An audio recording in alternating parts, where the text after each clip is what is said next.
भगवान शंकराचा आशीर्वाद आणि आई वडिलांनी केलेली तपश्चर्या याचं खूप चांगलं फळ मिळालं आम्हाला. कदाचित म्हणूनच म्हणतात, भगवान शंकर ज्यांच्या पाठीशी असतो त्यांना घाबरण्याची गरज नसते. शंकराचा जप केला ना की एकदम परिपूर्ण वाटतं. एक वेगळीच शक्ती, एक वेगळंच चैतन्य संचारतं अंगामध्ये.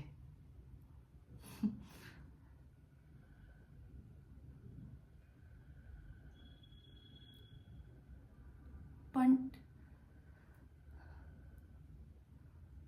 पण मग असं का घडलं? भगवान शंकराचे सर्वात लाडके भक्त होते ते, त्यांच्याच नशिबी असं घडलं. भगवान शंकरा, माझं सर्वस्व, माझे आई वडील आता माझ्यासोबत नाहीत.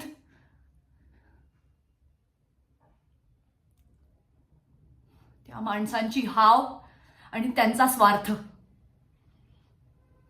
त्यांनी त्यांनी जीव घेतला माझ्या आई वडिलांचा आणि मला पोरकं केलं.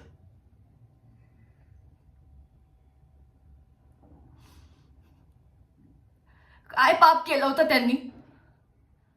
कोणाच्या भक्तीमध्ये कमी पडली, माझ्या आई वडिलांच्या की माझ्या?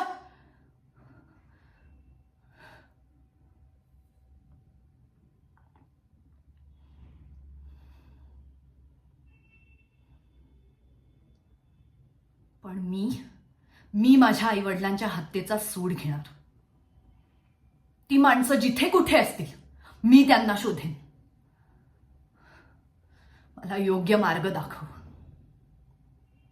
आता माझ्या भक्तीची नाही, तुझ्या शक्तीची परीक्षा आहे. भगवान शंकरा, मला योग्य मार्ग दाखव. आता माझ्या आयुष्याचं एकच ध्येय आहे, माझ्या आई वडिलांच्या हत्येचा सूड घेणं.